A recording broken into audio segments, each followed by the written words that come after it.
for the extreme willingness on your part to share all information that you have with not only members of Congress, but with the American people.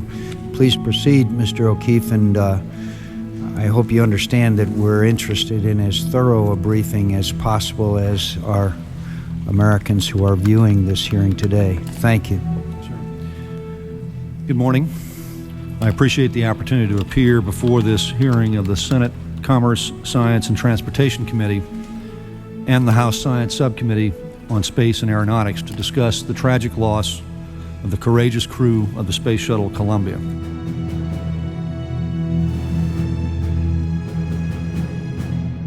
Columbia, Houston. Shuttle's altitude now 45 miles, speed 15,800 miles per hour.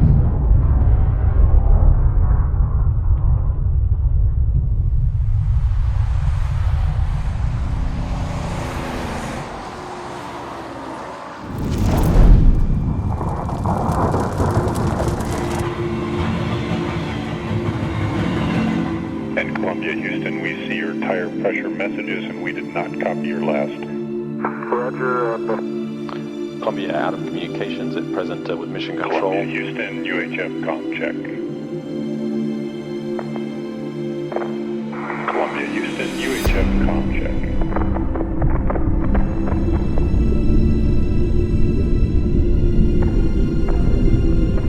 During this time, again, we lost the data, and that's when we clearly begin to know that we had a bad day.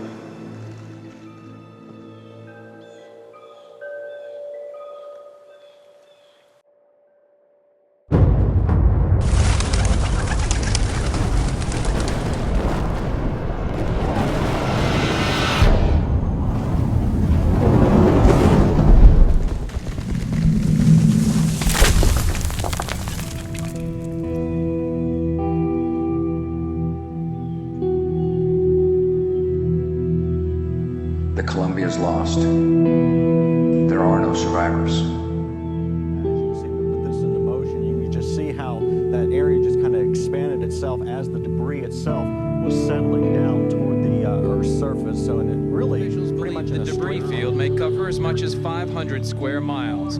Federal, state, and local authorities are trying to identify thousands of pieces of Columbia.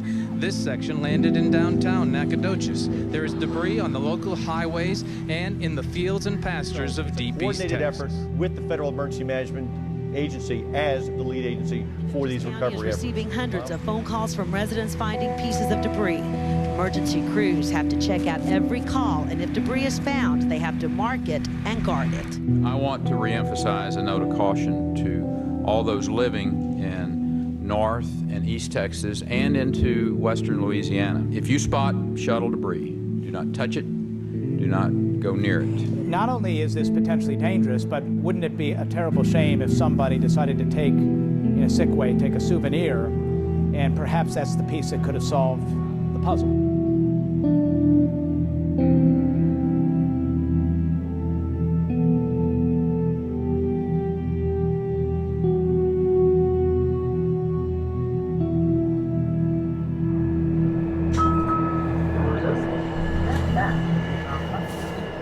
Today's hearing, we hope to examine what went wrong on February 1st, the status of the investigation, and how we can ensure that an accident like this will never happen again.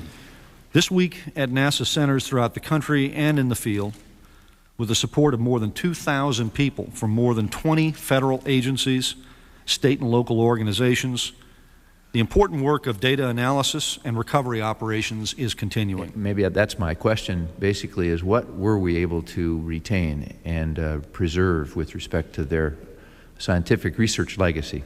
A lot of the data and returns from many of those experiments were relayed back, and so the scientific community has the benefit of that information. But to be sure, the physical laboratory as well as physical experimentation that was aboard 107 is lost for all eternity. There's no question there.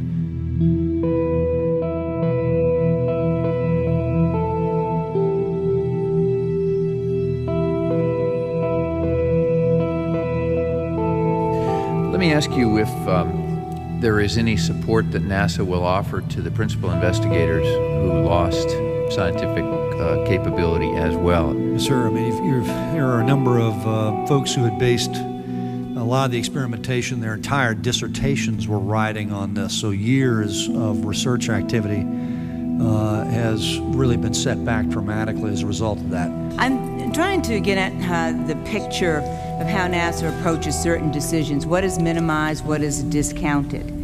We know that for 12 days from the time that you all learned of the debris that hit this shuttle, and when the shuttle was scheduled to land, no action was taken other than doing some computer model simulations.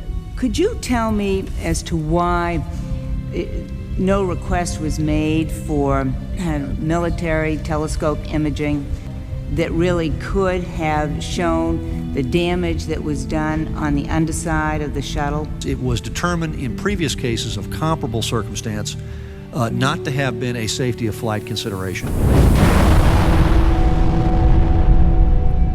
The circumstances here were it came off of the external tank as the entire shuttle orbiter system was traveling at 3,600 miles an hour. The piece came off, dropped roughly 40 feet, so it's the functional equivalent, as one astronaut described to me, of a styrofoam cooler blowing off of a pickup truck ahead of you on a highway. 5, 4, 3, 2, 1, 0.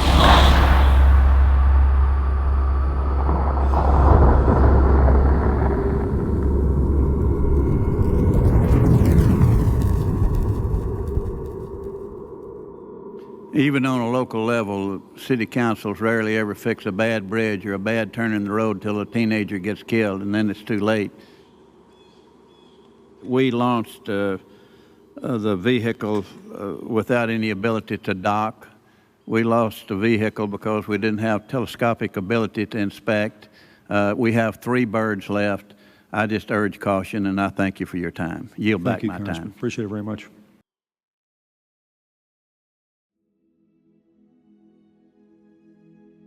Is your commitment lessened or diminished at all to scientific research? Not one iota. As a matter of fact, the families of the 107 crew were already saying, you cannot give up on this set of objectives. They dedicated their lives to this. That's what they were committed to doing. You cannot move away from it. It had been an inspirational group, and that in and of itself has been sufficient cause in my mind to not step back from our commitments in this regard 1 inch.